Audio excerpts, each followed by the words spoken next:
acknowledge you, the town clerk, councillors, members of staff from City of Bulawayo, and members of the fourth estate, members of the press. We had a very constructive meeting with His Worship, the mayor, and the town clerk and members of staff. Only discussing a number of issues, but top on the list was the water situation in Bulawayo. I think first and foremost, I would like to state that the government is committed to ensure that there is a solution to the water situation in Bulawayo, in the city of Bulawayo. The government is fully committed. Hence my coming.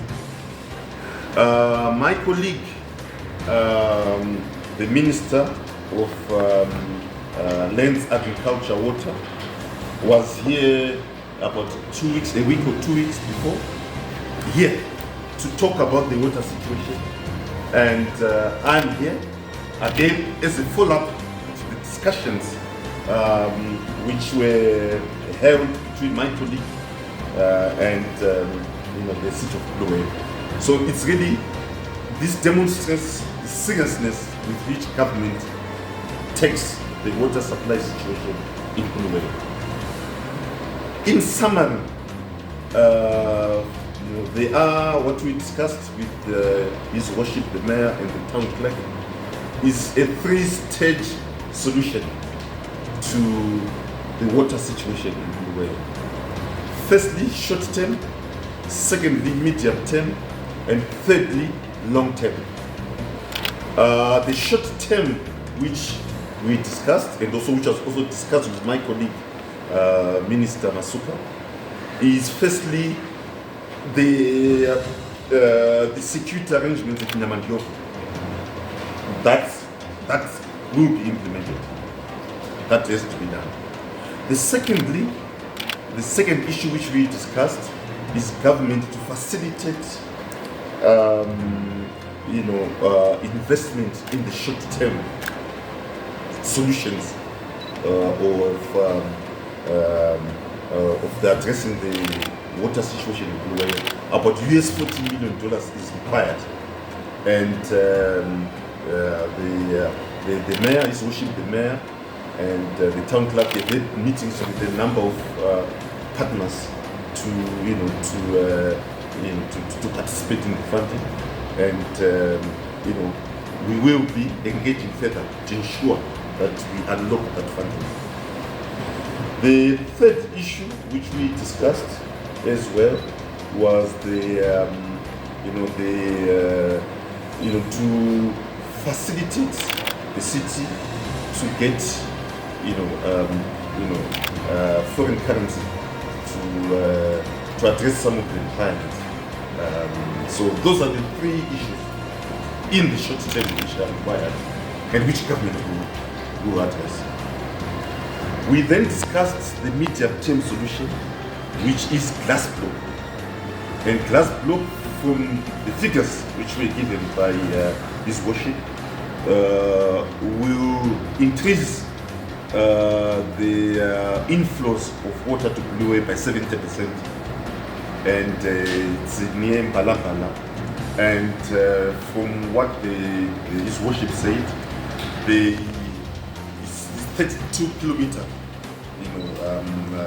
pipeline which is required to take water from glass block to Mlema, and at the same time upgrade the facilities at Mlema to then pump that increased water to Bulawayo. That's a medium-term solution, and according to the plans of the city of Bulawayo, they are planning that should happen by 2027, which is the medium term. So there are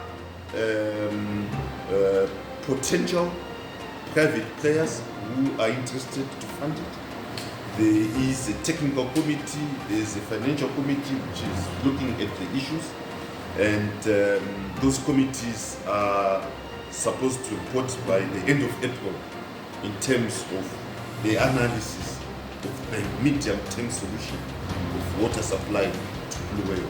Momentum around the solutions to the water crisis, and there are solutions. Obviously, things have dramatically progressed since early December in that we haven't had rain, which has greatly exacerbated the crisis. This is certainly the hottest and driest February I can ever remember. I'm 66 years old. I can never remember a February like this. And the evaporation levels on our dams are excessive, and so we face a real crisis.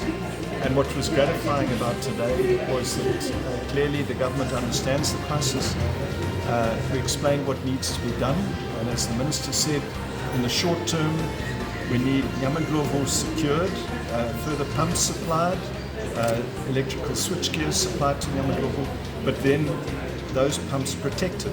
And we've asked for certainly the police and possibly the army, if needs be, to secure that 20 megalitres a day. Then secondly, Nchabez pipeline needs to be diverted. At present, water is going into a dry Mzungwani dam and evaporating.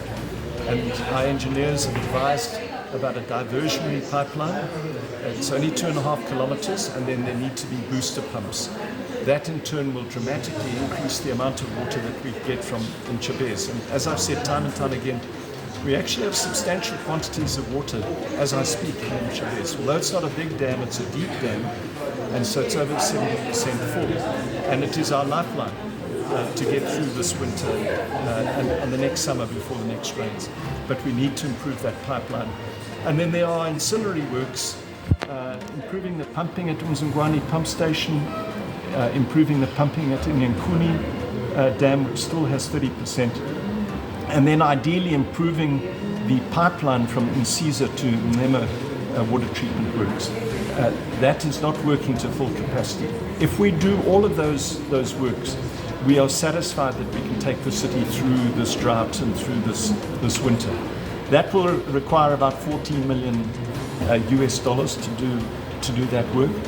We explained to the Minister the difficulty we're experiencing with local companies who have to import using hard currency, and to that extent the Zimbabwe dollars that we've already received are not, they're helpful, but they're not helpful in terms of getting imported pumps and the other equipment that we need to do that work. So we expressed the need for 14 million US dollars. I also briefed the Minister about the meetings that I've had recently, for example, with the EU ambassador, and what is needed to access European Union emergency funds. This coming week I'm meeting with the Swedes, I'm meeting with the British ambassador as well. I'll be raising the same thing to try and mobilize international support for this crisis.